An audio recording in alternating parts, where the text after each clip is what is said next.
지난 시간 2차 대전부터 시작되어 지금은 주인공까지는 아니지만 꼭 전장에서 필요한 요소가 되어버린 드론에 대해서 이야기를 나누고 있습니다. 오늘도 두 분 모시고 이야기를 나눠보도록 하겠습니다. 홍희범 편집장님, 임철균 위원님 나오셨습니다. 안녕하세요. 어서 오세요.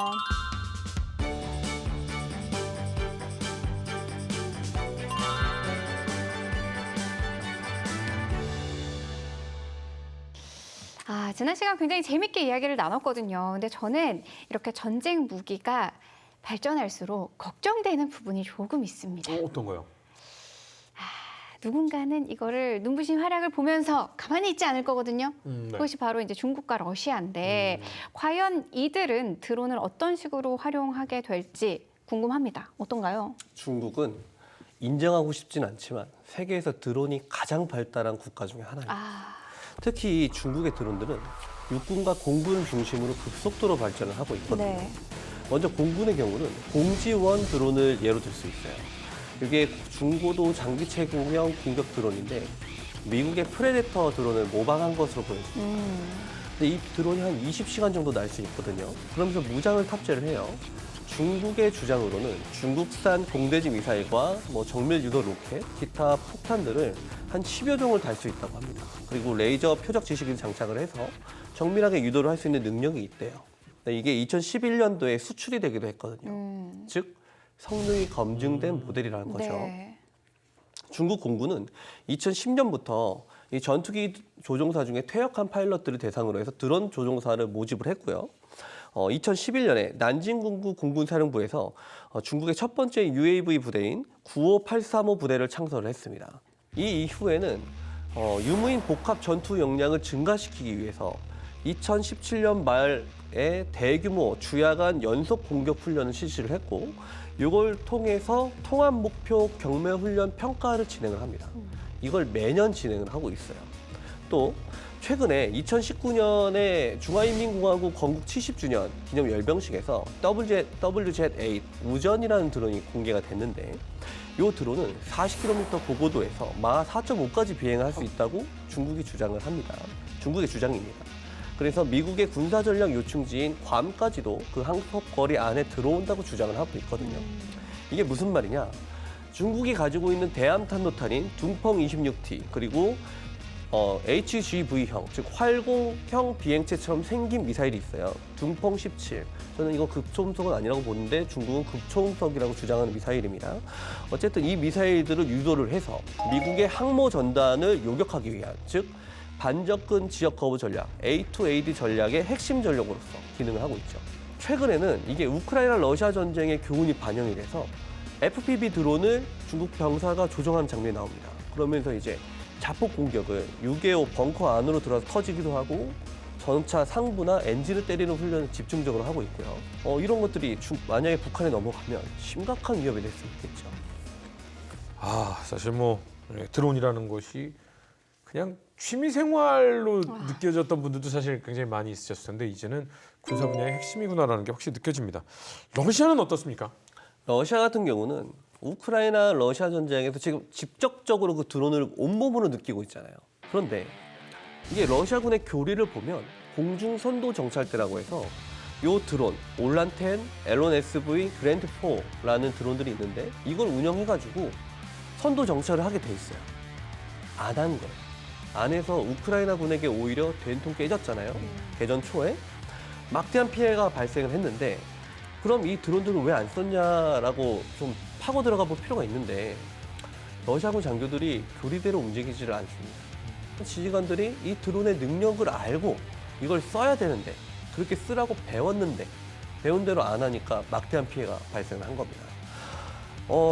원래는 이 드론들이 정찰한 데이터를 가지고 이 대대전술단이나 BTG, 대대전술단이나 VDV, 공수군에서 편제되어 있는 포병들하고 데이터를 연동을 시켜서 포병의 화력 타격을 하면서 들어가야 되는데 안 쓰니까 데이터가 안 나오죠. 그러니까 초전에서 막대한 피해가 발생한 거죠. 그런데 이 무능한 장교들이 그렇게 자기 편의 병사들을 소모시키면서도 뭔가 전장에서 돌파구는 찾으려고 하지 않았겠어요?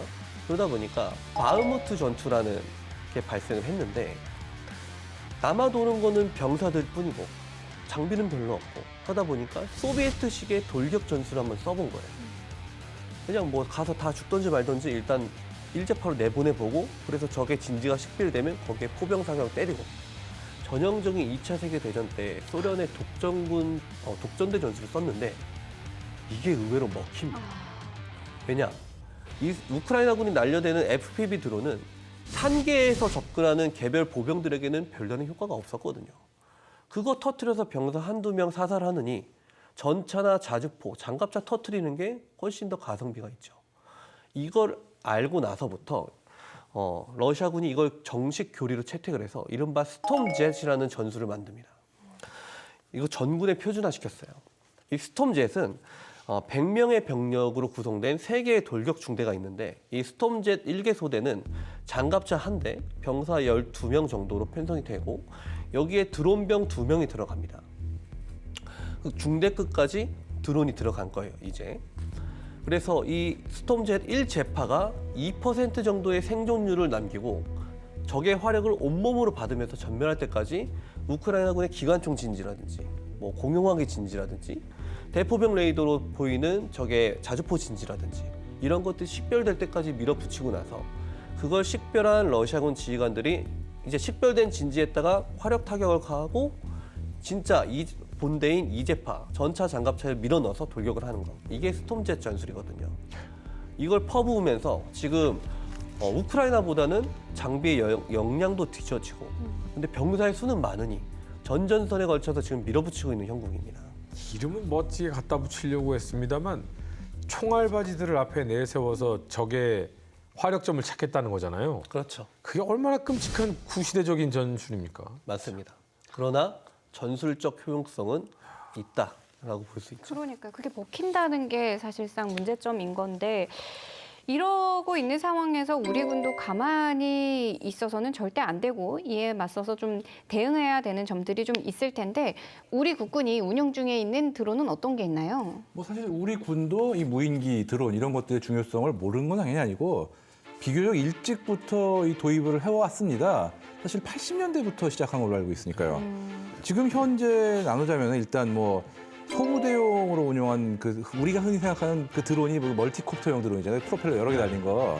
이런 것부터 시작해서 그다음에 대대급에서 운용하는 고정익 무인기인 리모아이, 그다음에 또 군단급 무인기인 송골매, 그다음에 또 접경 지역 정찰, 그러니까 서해오도에서 주로 운용하죠. 이 해론. 그다음에 또 앞서 언급한 그 방공망자용의 자폭 무인기 하피. 그다음에 또 해군에서 또 역시 서해오도 감시 등 여러 가지 임무를 위해서 도입한 무인 헬기인 오스트리아제 캠콥터 S300 이런 것 등이 있습니다. 뭐 또 그 외에 또 개발 중인 어떤 무인기나 드론들 여러 종류가 있고 그다음에 또 민간 업체에서 시험적으로 도입해서 또 시험적으로 운영한 것들도 여러 종류가 있어요. 근데 지금 문제가 있는 게 그 앞서 말씀드린 뭐 리모아이라든가 송골매, 해론 이런 것들은 그래도 좀 긴 기간에 걸쳐서 도입한 것들인데 이 최근 몇 년 사이에 들어온 드론들은 짧은 기간에 민간 업체에서 여러 종류가 굉장히 좀 난무한다고 할까? 집중적으로 많이 들어왔기 때문에 정식 운용 중이라고 하기도 힘들고 또 시행착오를 많이 거치고 있는 이런 경우라고 볼 수 있습니다. 사실 뭐 저는 우리 군이 편제돼서 운영되고 있는 그 드론 부대들이 그 드론 축구 대회도 하고 그래요. 그래서 제가 그 축구 대회에서 중계도 하고 했었는데 네. 그 능력이 굉장히 중요합니다. 왜냐하면 정말 그 미세하게 빠르게 드론을 움직여서 적을 정찰하고 하는 것들이 소규모 부대들에서 그 정찰 능력이 굉장히 중요하지 않습니까? 엄청나게 중요하죠. 내 이 하나 앞에 있는 계곡과 하나 앞에 있는 능선을 먼저 탐지하고 알아간다는 것들은 우리 보병을 지키기에 너무나도 중요한 자원 아니겠습니까? 근데 문제는 뭐냐면 그때 그 부대들이 사용하는 거의 대부분의 이 멀티콥터들은요. 중국에서는 우리 생산 원가의 10분의 1, 100분의 1밖에 안 되는 생산 원가로 100배, 1000배, 10,000배를 생산해내고 있어요. 예, 이거 정말 우리도 사실 앞으로 미래 전략을 위해서 아미타이거 계획 드론은 필수적인 요소인데 우리도 이 드론을 단순히 경제 논리가 아니라 우리 드론을 우리가 만들어내지 못하면 이 드론을 어떻게 사용을 해요? 그럼요. 남의 드론을 어떻게 우리 군 전력으로 핵심 전력으로 사용을 해요? 이 썼다가 정보 다 나가는 수가 있죠. 그럼요. 그렇죠. 이게 사실 아미타이거에서 사실 드론이 아주 중요한 요소로 처음부터 여기 포함이 돼 있는 거거든요. 애당초 이 계획 자체에서 드론은 아군의 앞서서 그 아군이 전개될 지역을 정찰하고 또 아군이 전개되면 그 상공에서 실시간으로 이 주변을 감시하면서 위협이 어딘지 파악하고 알려주는 이런 역할을 하기 때문에 말 그대로 이 아미타이거 개념으로 운용되는 일선 부대 생존에 없어서는 안 될 어떤 그런 존재로 일단 돼 있습니다.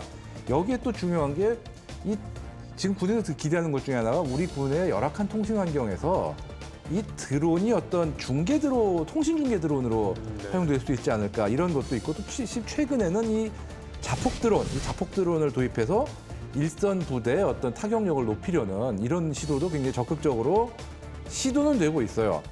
다만 지금 좀 문제가 이게 어떤 일관된 어떤 흐름을 딱 짜가지고 어떤 종류의 드론이 필요하고 어떤 기종이 도입돼서 어떻게 운용하자 이런 거보다는 좀 그때그때 필요한 거를 임기응변적으로 도입하는 것도 또 여러 업체들이 난립해서 납품하는 그런 경우도 있다 보니까 좀 일관성이 떨어지고 여기에 지금 자폭 드론 얘기도 뭐 지금 자폭 드론이 앞으로 뭐 전장에 뭐 게임 체인저가 된다 이렇게 얘기를 하고 있지만 정작 어떤 기종을 어떻게 운용할지에 대한 어떤 확고한 플랜이 아직 좀 충분하지 않는 거 아닌가 이런 우려도 있어요. 최근에 좀 폴란드제 자폭 드론을 수입하기로 하긴 했는데 이게 문제가 폴란드제 자폭 드론을 처음부터 도입하려고 했다기보다는 우리가 폴란드에 무기를 대량으로 수출했으니까 구상무역 어떤 그 반대급부로 우리가 도입해주는 어떤 야 니네가 우리가 이렇게 많이 샀는데 니네도 좀 우리 거 사줘야 되지 않겠어? 그래서 고민 끝에 사들인 거라 보니까 어떤 전력을 위해서 체계적으로 국리에서 도입한 이런 측면이 좀 적어요. 여기에 더해서 뒤에서 좀 언급하겠지만 뭐 박격포를 드론으로 대체하겠다 이런 식으로 어떤 드론 만능론까지 갑자기 툭 튀어나온 그런 느낌이 있어가지고 좀 우려스러운 면도 있는 게 사실이에요. 근데 또 임철균 연구위원님이 나와 주셔서 또 궁금한 나라가 있는데 바로 북한입니다. 북한 역시도 이제 드론에 대한 개발이라든지 투자 이런 것들이 계속해서 이어져 오고 있는데 최근에 이제 오물풍선뿐만 아니라 이 드론도 군사 도구로서 또 이용이 되고 있습니다. 이 북한에서의 드론 역사 어떻게 볼 수 있을까요? 언제부터 시작됐을까요? 아니 그러니까요. 근데 일단 궁금한 게 오물풍선도 드론으로 쳐요? 드론으로 볼 수 있겠죠. 그쵸? 그것도 목표를 가지고 갈 수 있으니까. 항공으로 움직이는 무엇인가니까. 어찌됐든 지금 연구위원님께서 물어보신 게 언제쯤 시작이 됐을까? 네. 근데 전 반전으로 생각보다 또 되게 이르게 북한 입장에서도 빨리 받았지 않았을까라는 생각도 저는 들거든요. 굉장히 놀라운 답변으로 나가겠습니다. 네네네. 처음 북한이 드론을 사용한 거 6.25보입니다. 그렇게까지. 저는 죄송합니다. 예, 넘어갔군요. 예.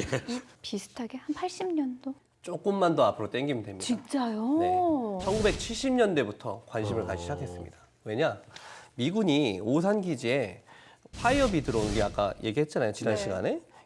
이걸 정찰용으로 개량을 한 게 AQM-34Q 파이어비라는 드론이 있는데 이걸 오산 기지에 배치해가지고 시긴트 감청용으로 썼거든요. 한 268회 정도 감청 작전을 했습니다. 네. 서해안 축선에 따라서 뭐가 자꾸 날라오는데 미국이 뛰어서 보는데 사람은 없고 저거이 뭐이가 하고 계속 보고는 있었죠. 그러다가 73년도에 욤키프르 전쟁에서 이스라엘이 이 파이어비 드론을 가지고 이집트군의 그 방공망을 낚는 걸 봤잖아요. 이거이 혁명적이구나 하고 이제 관심을 가지고 본격적으로 드론에 대해서 저걸 어떻게 한번 사볼까라고 이제 생각을 하기 시작합니다. 네. 보여주면 안 되는 걸 보여줬네. 그런데 이제 결정적인 이제 북한이 드론을 도입해야겠다고 결심하게 된 직접적인 원인은 1988년 대한민국 국방부가 성금을 모아가지고 무인기를 도입하려는 사업을 대대적으로 진행을 합니다. 그걸 보고 이제 발등에 불이 떨어진 김일성이 당장 들여와라고 해서 중국으로부터 D4라는 드론을 들여와요. 이게 ASN-104라는 드론입니다. 요거를 들여와서 북한 내에서 D4, 이거의 개량형이 D5인데 북한 내에서 생산하기 시작한 게 방연1, 방연2예요. 방연 공장에서 만들었거든요. 그 무인기를 생산을 하기 시작합니다. 이후에는 시리아로부터 투폴레프 143이라는 무인기가 있어요. 우크라이나가 이 드론을 순항 미사일처럼 쓰고 있는 게 있는데 요거를 시리아로부터 들어오면서 이 무인기에 대한 재원과 작전 정보를 취득을 했고요. 97년부터 98년 사이는 러시아로부터 푸첼라 1이라는 드론을 한 10대 정도 도입을 합니다. 한 7종 정도의 드론이 북한 내에서 생산되고 있다라고 추정이 되었고, 저기 보이는 스카이 공구 UV-10C 캠은 우리 한국으로 넘어왔었던 북한의 무인기 도발의 주력 무인기였죠. 백령도에 추락한 무인 항공기입니다. 길이 183cm, 폭 245.7cm, 무게 12.7kg으로 소형 카메라가 장착돼 있습니다. 군이 공개한 또 다른 무인 항공기입니다. 지난 24일 파주에서 발견된 것으로 백령도에 추락한 무인 항공기와 하늘색 바탕의 색깔이 비슷합니다. 백령도에 추락한 항공기에서는 군부대는 물론 백령도 전역을 촬영한 사진 자료가 발견됐습니다. 드론이나 무인기라고 얘기할 수 있는 거냐, 아니면 그 과학 시간이나 뭐 이런데 아이들이 만든 거냐, 막 이런 얘기도 막 하고 그랬었어요, 농담 삼아서. 근데 맞습니다. 요즘 발전하는 그 속도를 보면 무서울 정도예요. 그 옆에 보면 두루미라는 드론이 있잖아요. 네. 저 드론은 중국과 북한이 합장으로 만든 건데 저거는 정밀 폭격 능력이 있습니다. 저 정도 있는 줄 알았는데 네. 이제 시간이 지나서 북한 내에서 나오는 영상 정보라든지 그런 것들을 분석을 해보니까 이게 왠가 더 있는 거예요. 뭐 예를 들면은 지금 화면에 보이는 저게 SH-3라는 드론인데 중국에서는 저거를 군단급 무인 정찰기로 씁니다. 근데 저 드론이 좌측 화면에 보이는 게 김책종합대학교에서 자기들이 이제 이런 걸 만들었어요라고 모급으로 전시해 놓은 거예요. 그게 조선중앙TV에 나오는 장면인데 저걸 중국으로부터 들여와서 저 군용 무인기를 들여와서 북한이 만든 거죠. 그리고 저것뿐만이 아니라 헥사콥터, DJI사의 팬텀이나 매브릭 같은 드론, 상용 드론도 대대적으로 들여오고 있습니다. 사실 뭐 이름만 들어봐도 일반 분들도 그냥 국내에서도 살 수 있는 그런 드론들도 많이 있는데 이게 예상외로 꽤나 이 능력이 좋아요. 그래서 마음만 먹으면 얼마든지 군사적으로도 사용할 수 있겠다는 생각이 들 정도거든요. 아, 북한이 그런 것도 이용을 하는군요. 자, 그렇다면 북한의 드론 전력 구체적으로 어떻게 구성이 되는지 좀 설명을 해주시죠. 현재 보이는 것들 중에 가장 대표적인 게 먼저 공군용 드론인 샛별공사, 샛별공구를 들 수 있을 겁니다. 이 샛별이 김정은의 아명이에요. 그래서 저걸 갖다 붙인 건데 지난 시간에 제가 미 해군의 MQ-4 트리톤을 이란이 격추시킨 걸 북한이 들고 왔다라고 말씀드렸잖아요. 네. 그걸 복제해서 만든 게 바로 샛별공사 드론입니다. 그리고 후티 반군이 격추시킨 미군의 그 드론이 있어요. 그걸 가져다가 만든 게 또 샛별공구입니다. 즉 재원이 미국의 드론과 거의 일치합니다. 그 말은 즉슨 우리 한국군이 가지고 있는 글로벌 호크에 대한 역량도 북한이 이미 알고 있을 가능성이 대단히 높다라는 말이 될 수 있겠죠. 현재 북한은 전형 군단 2개의 다목적 무인기 대대를 만들고 있습니다. 이 다목적 무인기 대대에는 이스라엘제 하로, 우리 한국군이 가지고 있다고 알려지는 그 자폭 무인기와 동일한 형상의 무인기를 북한이 시험하는 영상이 보여졌고, 이스라엘제 또 자폭 드론 중에 히어로 400이라는 드론이 있어요. 이 드론을 그대로 모방한 것 같은 드론을 북한이 공개를 한 바가 있습니다. 이것들을 가지고 이제 무인기 대대를 만들려고 했으니까 그 앞에 군단급 무인 정찰기인 SH-3 그리고 이 히어로 400 하로평 이 드론들을 섞어서 무인기 대대를 만들 것으로 이제 예상이 되고 있습니다. 무장 장비 전시회 개막식이 진행됐습니다.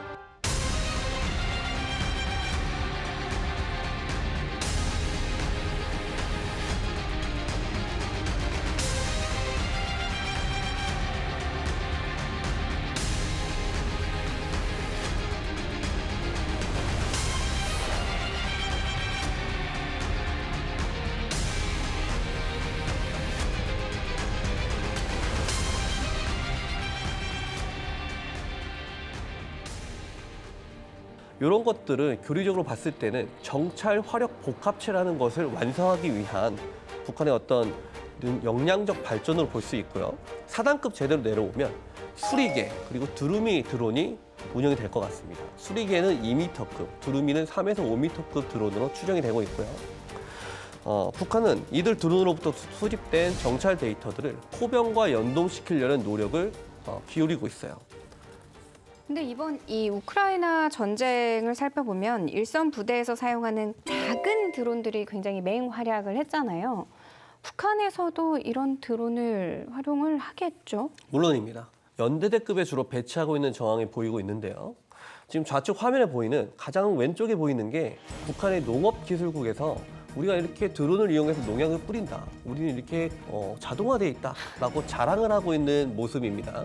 그런데 그 오른쪽 사진을 보면 저기가 인도예요. 인도의 잠무 카슈미르라는 지방인데 저기 경찰이 파키스탄으로부터 날라온 드론을 격추시킨 거예요. 그래서 이걸 잡았다라고 해서 공개를 한 사진입니다. 자세히 보면 40mm 유탄과 C4 폭탄이 보이죠. 저걸 달고 온 거예요, 드론이. 즉 정밀 폭격용이죠. 그런데 당시 인도 경찰이 뭐라고 했냐? 메이드 인 노스코리아다. 북한제다. 라고 얘기했습니다. 그렇다는 얘기는 북한군의 연대급 부대, 물론 전 군이 다 보급이 됐다는 얘기가 아니고 일부 부대를 대상으로 저 드론들이 보급이 되고 있을 가능성이 대단히 높다. 그 북한의 농업기술국을 또 살펴보면 중국제 팬텀 상용 드론 있잖아요. 우리나라에서 한 30만 원 정도면 사는 거. 수십만 원이면 사요. 네네. 네. 저 드론 농업연구원에서 지금 자기들이 만들어서 연구를 하고 있거든요. 그리고 북한의 열병식을 보면 DJI사의 드론이 날아다니는 걸 알 수 있습니다. 그리고 저런 드론들에 대한 연구가 김일성 대학교 그리고 김정은 국방종합대학교를 중심으로 굉장히 활발하게 연구가 진행이 되면서 관련 논문들이 상당히 많이 나오고 있어요. 저 멀티콥터들이 군사용으로 마음만 먹으면 얼마든지 바꿀 수 있거든요. 그렇죠. 근데 수십만 원이라고 생각해 보면 수백만 원, 수천만 원, 수억 원, 수십억 원. 수십억 원만 쓰면요. 만 대가 한꺼번에 날아올 수 있는 거예요. 그렇죠. 저런 드론들뿐만 아니라 러시아의 바스80 스위치블레이드랑 비슷하게 생긴 자폭 드론이 있어요. 그거를 푸틴이 선물해 준 게 있는데 그 드론을 복제하고 있는 정황도 있고요. 그런데 드론 전력이라는 게 저렇게 날아다니는 것만 있다고 해서 갖춰지는 게 아닙니다. 이 드론을 조정 통제할 수 있는 텔레메트리 제어 시스템, 그 이동식 지휘소도 갖춰져야 돼요. 저 드론은 우리가 이렇게 텔레메트리 제어를 할 수 있다. 우리가 이렇게 통신적으로 제어를 할 수 있는 능력이 있다. 라고 판매를 하고 있는 장면입니다. 저것 기능들을 가지고서 북한의 이동식 지휘통신 차량이 있습니다. 올빼미 차량과 독수리 차량이라는 것이 있어요. 지금 저 화면에 나오는 장면은 북한의 그 자위 2021 그리고 그 후에 벌였던 국방종합전시회에서 한 1초 정도 지나가는 화면을 제가 캡처를 한 건데 거기에 보면 올빼미 지금 이동식 지휘통신 차량으로 가지고 샛별공사, 샛별공구 드론을 통제하고 있는 장면이 나오고 있습니다. 즉 북한이 저런 지휘 통제 역량도 갖춰가고 있는 것이죠. 북한이 제재를 당하고 있기 때문에 아무것도 못하고 있고 수입도 못하고 수출도 못하고 있다라고 혹시 생각하시는 분들이 있다면 잘못된 생각이십니다. 이렇게 이란과 다른 또 손잡을 수 있는 여러 국가들과 긴밀하게 지금 뭔가를 해나가고 있지 않습니까? 특히나 이란과 참 이런 군사적 업무 협약이라고 해야 되나요? 참 많은 것들을 지금 나누고 있어요. 네. 드론 측면에서 봤을 때는 저 샛별공사, 샛별공구가 그 대표적인 예인데 특히 샛별공구 밑에 달려있는 무장을 보면요. 네. 이거 실제로 발사하는 장면도 공개가 됐거든요. 저 무장이 뭐냐? 이란제 가엠124라는 대전차 미사일이에요. 가엠124가 뭐냐? 미국의 헬파이어를 개량한 겁니다. 이란이 복제한 거예요. 그게 가엠124인데 그걸 북한이 들여와서 그대로 달고 있습니다. 그 얘기는 즉슨 저 가엠124의 사거리가 8km거든요. 근데 우리 한국군이 최근에 전력화해서 대대적으로 배치를 했다라고 말한 천호 자주대공포 사거리가 3km 정도 될 겁니다. 우리 자주대공포 사거리 밖에서 저 북한제 드론이 공격을 해올 수 있는 상황인 거죠. 물론 1000마의 사거리 내에서는 비등비등합니다. 그러나 1000마를 또는 비호복합을 모든 부대에 깔아줄 수 없기 때문에 천호를 만든 건데 그 천호의 사거리 밖에서 공격을 할 수 있다라면은 이거는 한국군에게 심각한 위협이 될 수 있죠.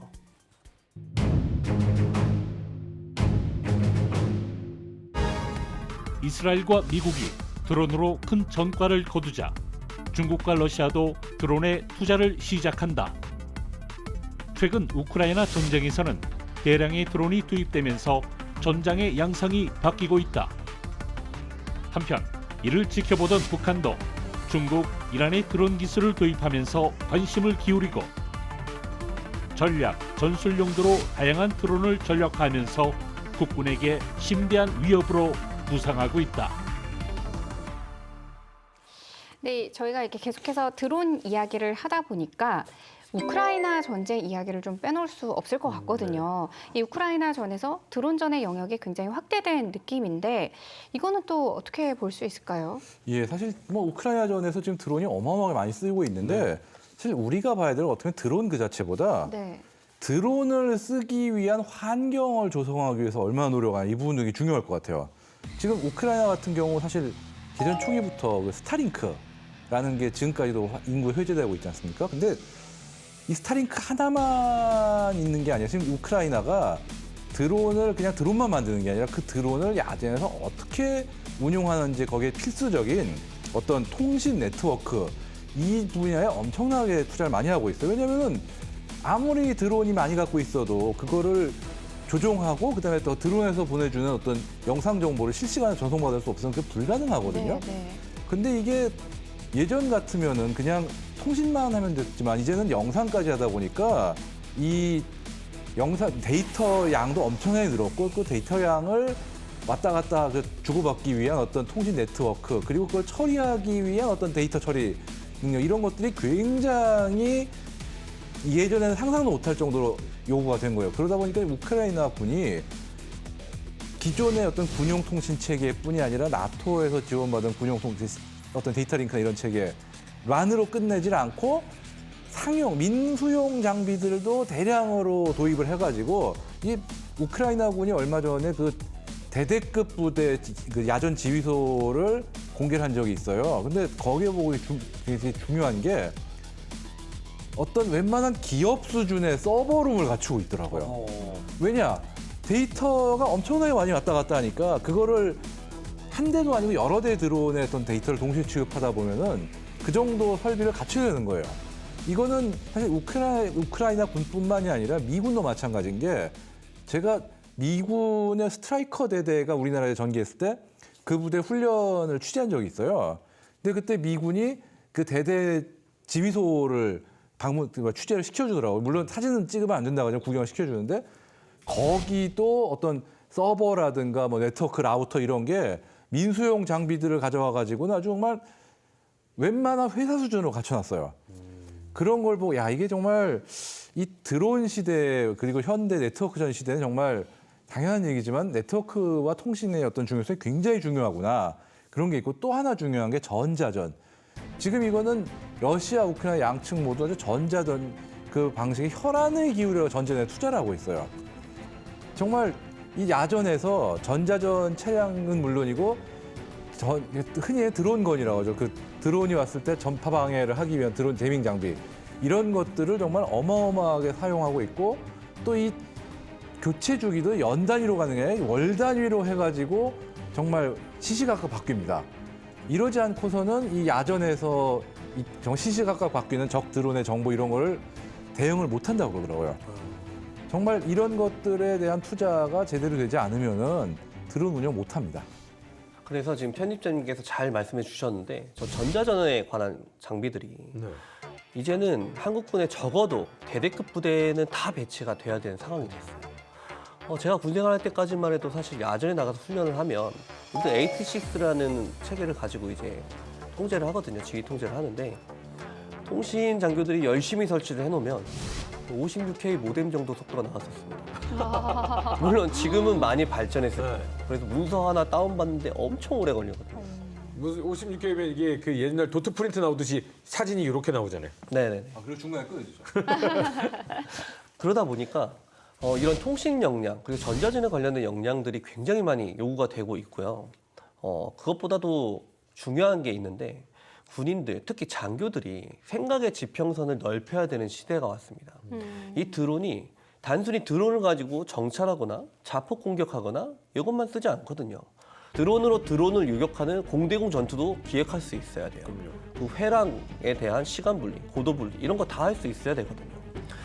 대드론 분야 잘 짚어주셨는데 지금 편집장님께서 말씀해 주신 것처럼 드론건을 깔아가지고 전파로 재밍하는 게 이제 지금까지 나온 장면들이었는데 사실 우크라이나 러시아 전쟁을 보면 이 드론건으로 재밍을 해서 요격하는 것보다 기관총을 쏘거나 산탄총을 쏴가지고 요격하는 게 절대적으로 많습니다.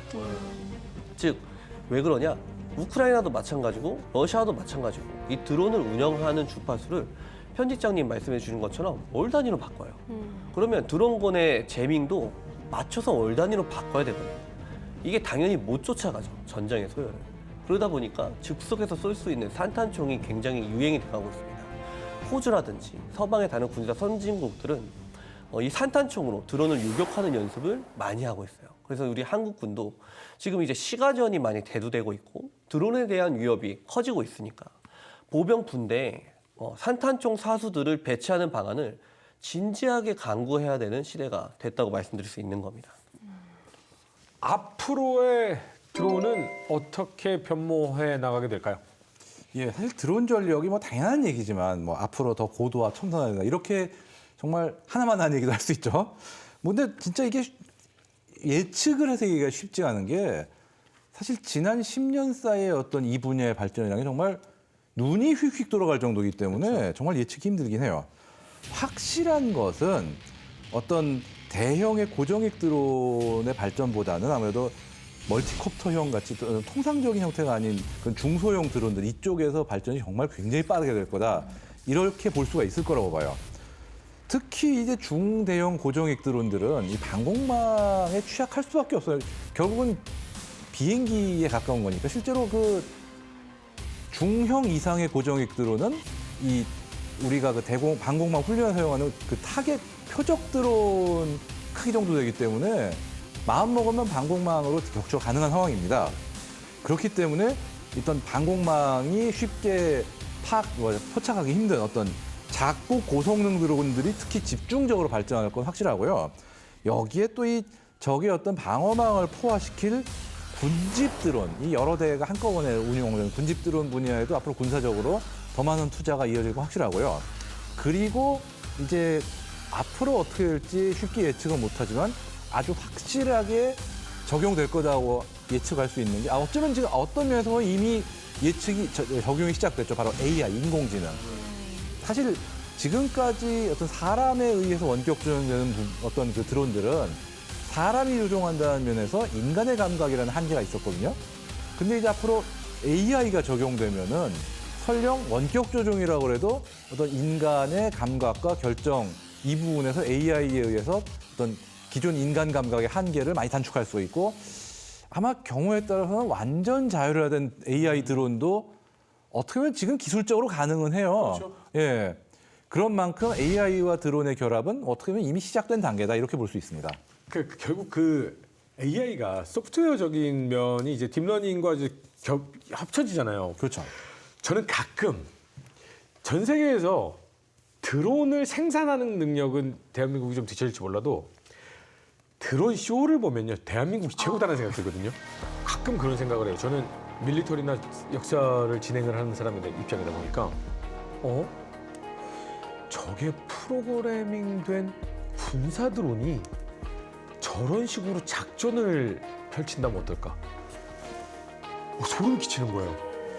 지금 말씀하신 대로 차량에서 수백 대의 드론이 날아올라서 AI의 통제를 받는 드론들이 날아가서 수험 공격을 하는 장면들이 머지않은 시기에 나올 거고 공중항모, 우리 영화에서 많이 나오잖아요. 네네네. 어벤져스가 타는. 그렇죠, 그렇죠. 공중항모가 이제 실현이 돼가고 있습니다. 대형 수송기에서 대규모 드론을 투발을 시켜서 그쵸. 수험 공격을 한 다음에 이 드론들을 다시 수송기로 회수하는 연습을 미군이 하고 있어요. 무섭네요. 미래 드론에 대해서 우리 임철균 위원님은 어떻게 생각하십니까? 미래 드론은 이렇게 지금 말씀드린 것처럼 군집을 중심으로 발전할 거라고 생각을 합니다. 그게 대형 드론이 됐건 소형 드론이 됐건 지금도 이스라엘군은 모선의 드론을 싣고 가서 애기 드론들을 발사해가지고 그 드론들로 정찰 작전을 수행을 하고 있거든요. 결국은 드론이 어떻게 발전한 것인가는 수험 택티스를 중심으로 발전을 할 수밖에 없거든요. 그것이 대형 드론이 됐건 소형 드론이 됐건. 그렇다면 나중에 가면은 결국 드론이 인공지능의 통제를 받아서 사람을 사살해야 돼요. 그렇죠? 그런데 중국이나 러시아처럼 전체주의 성향이 강한 국가에서는 이 인공지능에 의한 인간에 대한 살상 기능 통제를 할 때 뭔 상관이냐? 어차피 죽을 건데 그걸 사람이 죽이든 기계가 죽이든 무슨 상관 있어? 빨리 죽이는 게 장땡이지.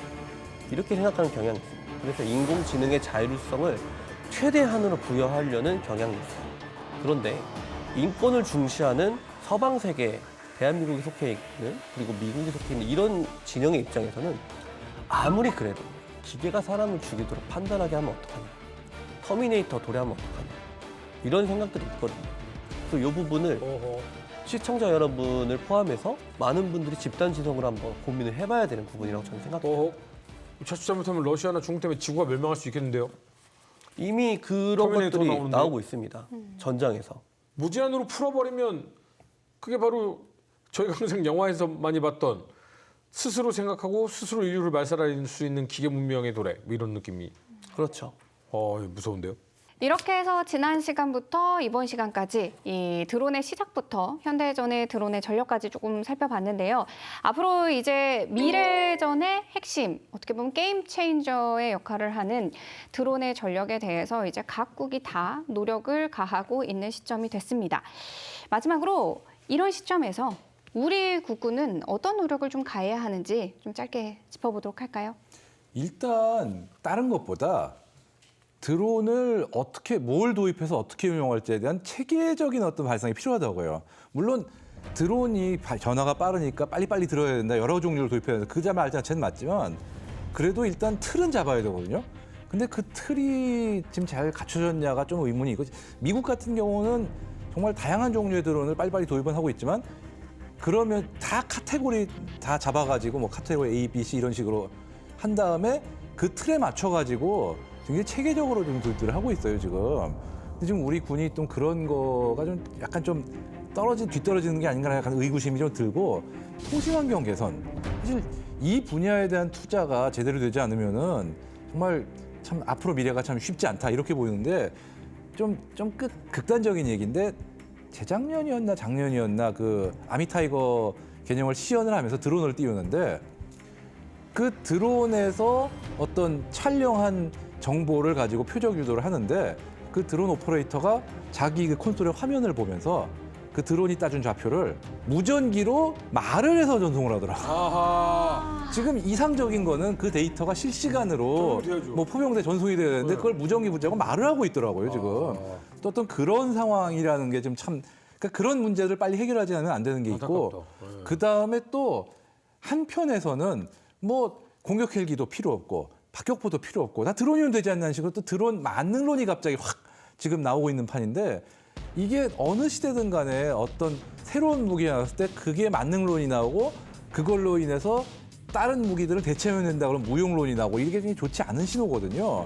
뭐 과거에도 뭐 베트남 전쟁 때라든지 이런 때 어떤 미사일 만능론이 나왔다가 거기에 미군이 큰 코 다친 어떤 그런 사례도 있고 그런 문제들을 빨리 좀 일어나지 않게 좀 신중하게 하지만 필요할 때는 과감하게 어떤 투자를 하는 이런 모습이 필요하지 않을까 이렇게 생각을 합니다. 한국군은 지금 현재 드론을 편제 장비로 여기고 있어요. 그런데 이렇게 되면 문제가 뭐냐? 저는 훈련할 때 항상 병사들한테 이 장병들에게 소총의 표적 지시기와 야간 조준경이라든지 야간 투시경 다 달고 야간 훈련할 때는 그렇게 시켰거든요. 그러면 보호관님이 되게 싫어해요. 왜냐? 왜요? 훈련 뛰다 보면 그거 망가질 수 있거든요. 망가지면 손방실 책임을 묻습니다. 군에서는. 그 책임은 행정보호관과 중대장이 져요.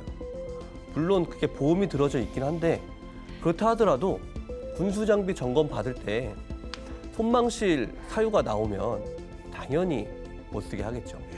지금 드론이 그런 상황입니다. 아니 그럼 도서관에서 책을 읽다가 책이 찢어질까 봐 도서관 대여를 안 해주는 그런 느낌인 거예요? 그럴 수밖에 없죠. 쓰라고는 하는데 조심해서 쓰라고 하죠. 망가지거나 잃어버리면 손망실을 맞으니까.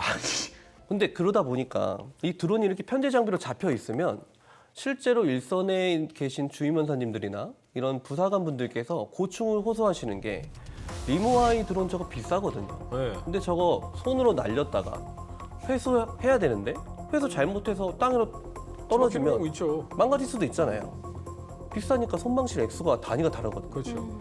함부로 훈련을 잘 못한다고 합니다. 아, 그러면 이제 입으로 하는 거 아니에요? 자, 던졌습니다. 받았습니다. 이렇게. 이게 진짜 심각한 문제예요. 아, 그러면 안 돼요. 네, 드론은 쌀수록 좋습니다. 어느 누가 생수병을 편제 장비로 잡아요. 예.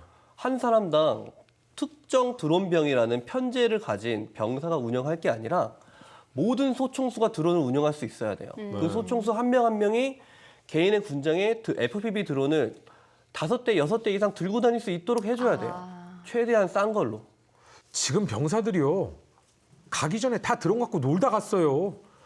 그러니까 그냥 드론 들려주면 잘 할 겁니다. 맞습니다.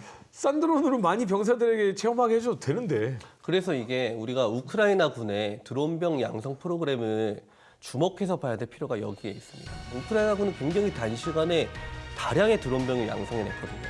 얼마 전에 그 우크라이나 군의 영웅 한 명이 전사했다라는 소식이 있었잖아요. 그 한 명이 러시아군은 뭐 300명 가량 제압을 했다, 사살을 했다, 드론병인데 그 사람 학창 시절에는 굉장한 게이머였답니다. 우리나라도 마찬가지잖아요. 충분히 드론병을 대규모로 양성을 할 수 있단 말이죠. 그래서 저렴한 드론을 많이 들여와서 실전에서 훈련에서 많이 쓸 수 있도록 하는 게 중요하지. 고가의 비싼 좋은 업체에 막 한 발에 몇십억 원 하는 그런 드론을 들어올 필요가 없다라는 말씀 드리고 싶습니다. 원리는 같으니까요. 네. 미국의 큰 축이 바뀌었죠. 그래서 정말 이제 앞으로 각 국가들은 어떻게 본인들의 미래를 자국의 이익에 맞게 움직여야 되는지 아마 계산을 많이 하고 있을 겁니다. 그래도 결코 바뀌지 않는 것이 있습니다. 전쟁을 준비하고 전쟁을 철저히 대비하는 국가에는 전쟁이 일어나지 않습니다. 그게 바로 방위가 아닌가라는 생각이 듭니다. 다음 시간 조금 더 흥미로운 이 주제를 가지고 돌아오도록 하겠습니다. 시청해주신 여러분 감사합니다.